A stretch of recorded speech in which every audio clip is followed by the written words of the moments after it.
いられで簡単なイラストを描いたら、それがもういきなり 3D 化して起き上がらせて腕をつけると別バージョンのイラストになります。ポーズを変えたり角度を変えたりするのも自由で、無限にバリエーションが誕生するプロジェクトネオンについて今回は紹介していきます。こんにちは、専門学校講師のいられさんです。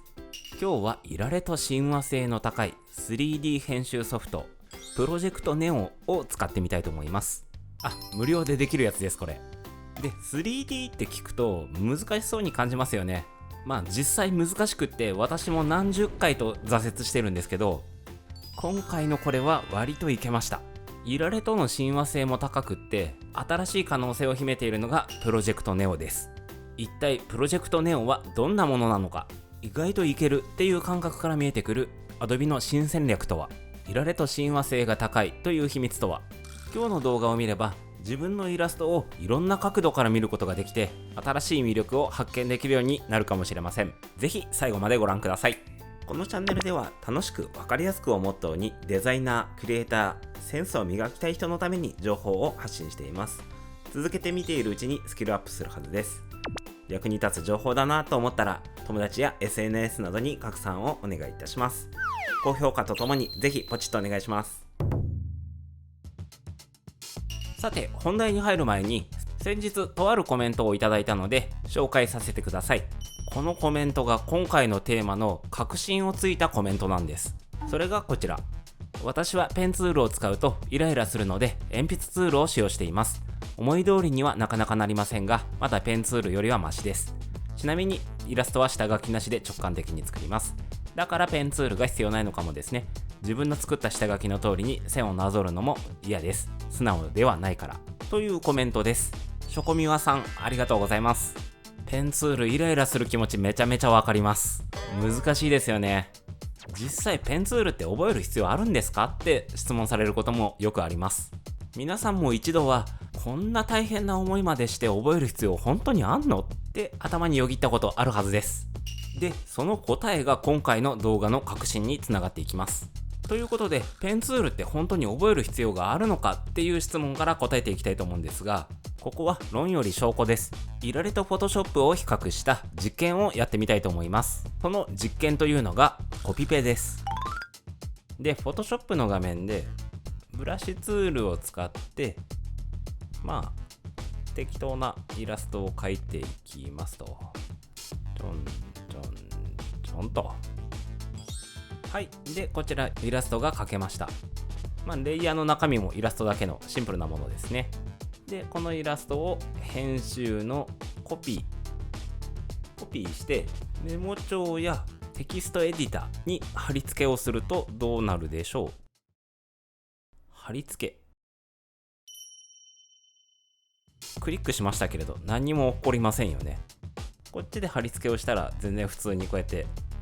コピーされるんですけれども、テキストエディタでは何も貼り付けられませんと。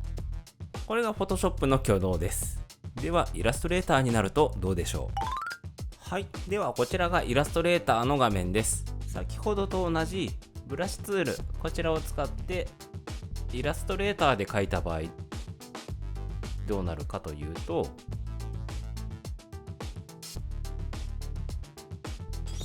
イラストレーターで描いてコピーをします。そしてテキストエディタに貼り付けをすると、貼り付け。イラストレーターの場合はこんな感じで文字が貼り付けられるんですね。これがイラストレーターの特徴です。挙動が明らかに違いますよね。で、よく見るとパスとかたくさんの数字とかが並んでいると思うんですが、イラストレーターのイラストは単なる絵ではなく、この点の座標とこの点の座標をこういうカーブで結びなさいっていうような指示になっていて、その指示の内容がこのテキストエディタに貼り付けられたものっていうことなんですね。こういうのを SVG と言います。だから以前ショート動画でもやったんですが、こういう虹色のオブジェクトに対してコピーしてチャット GPT に貼り付けてカラーコードを抜き出してと入力すると、こんな感じでカラーコードを抜き出すことができます。これがなぜかと言ったら、貼り付けられた文章にはこのようにカラーコードがしっかり記載されてるんですね。だからチャット GPT で検索すると、このようにカラーコードを抜き出すことができるんです。すごい面白い仕組みだと思うんですが、最初の実験の通り Photoshop ではこういった SVG を貼り付けることができないので、抜き出すことも加工することもできません。さて、このことを踏まえた上で、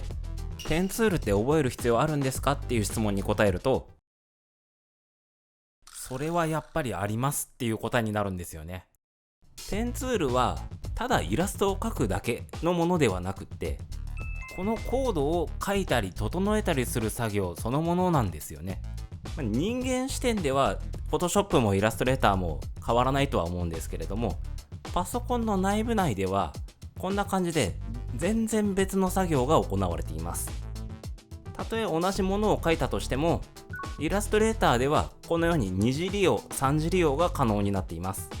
これはよく言うラスター形式とベクター形式の違いの一つです。こういったコードを書くのは人間にはかなり難しいんですが、ペンツールであれば相当簡単になっているっていう感覚なんですけれど、分かってもらえますでしょうかね。ある意味でコードを編集する作業なんですね。うまく使えるようになれば二次利用、三次利用ができるようになっていくので、ペンツールは覚えましょうっていうことです。で、話が本題に戻りますけれど、この SVG で書かれたこちら、これが今回のテーマの核心になっています。いられで書いたものは二次利用できる。つまりはプロジェクトネオで 3D 化できるっていう話につながっていくんですね。だから 3D 化できる。ということで、イラストレーターのデータは様々な形で二次利用できるということだったんですけれども、つまりはプロジェクトネオに持っていくと 3D 化が簡単にできるっていうことなんですね。で、今回持っていくのがこちらのイラストになります。普通に長方形ツールと楕円形ツールだけで描いた人間のイラストですね。この辺を自分で試したいという時は、四角と丸でぜひ描いてみてください。バランスがなんか難しいなと思った人は、過去の動画でこちらの動画を見てもらえるとコツが分かりやすいかと思います。で、こちらをプロジェクトネオに持っていきます。パーツを分けて持っていきたいので、顔と体だけでコピーを1回しておきます。で、プロジェクトネオの画面に移動します。はい。で、こちらがプロジェクトネオの画面です。URL は概要欄にありますんで、ぜひチェックしてみてください。で、こちらの作成から作成していきます。最初に何か四角があるんですが、こちらはデリートキーで消すことができます。で、コントロール V、コマンド V と押すと、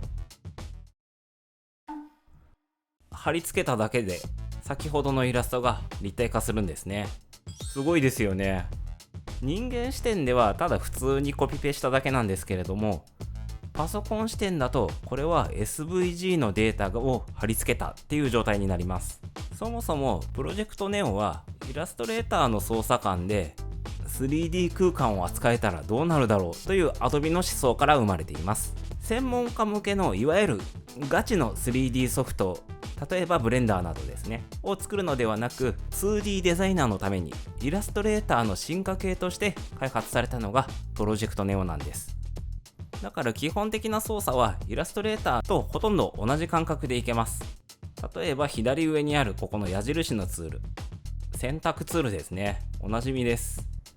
そしてこちらのちょっと白い矢印、これシェイプを編集となっていますけれども、要はダイレクト選択ツールみたいなもんです。で、イラストレーターと少し違うのは、この辺でカメラのアングルを直すっていうことですね。ここでくるっと回転させたり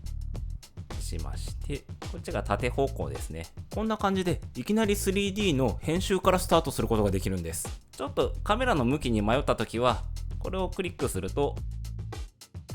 いい感じのカメラの向きに変更してくれますと。で、こちらで胴体の厚みを出すことができます。ちょっと厚みを出しますと、このぐらいにしておきます。で、人間を立てたいのでこちらですね、イラストレーターでおなじみのシフトキーでこんな風に角度を固定しながら立ち上がったりできますと。で、あと地面にめり込んだりめり込まなかったりっていうあたりで距離感がつかみにくかったりするんですけれど、ここもですね、この整列パネルみたいなオブジェクトを整列っていうのがあって、下に揃えますなんてやるとピタッと揃ってくれるんですね。ちょんちょんで真ん中に揃うと、こんな感じになります。で、今は体だけ持ってきましたんで、今度は腕を持ってきます。腕は片腕だけでいきたいと思います。これをコピーしまして、こっちで貼り付け、コントロール、コマンド V としますと、腕でかいですけれども、貼り付けられましたと。で、少し大きさを調節しまして、腕を立てますと。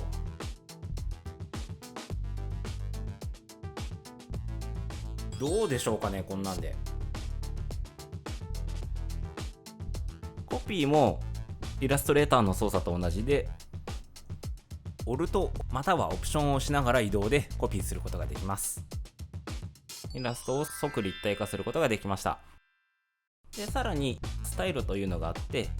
スタイルが今リアルになってるんですけれども、これをベクターというものにするとベクター形式のデータになります。そしてちょっとこの床は一回削除しちゃいます。この状態でダウンロード SVG 面を分割ダウンロードにすると SVG 形式のデータで書き出してくれます。この状態のデータってことですね。これをイラストレーターの画面でファイルの開くから開くと、こんな感じでダウンロードすることができます。つまりはこれが書けたらこれになるっていうことなんですね。すごくないですか？結構可愛い感じに出来上がりますよね。あとは好みで腕の角度とかを変更したりしてですね、腕の角度を変更して、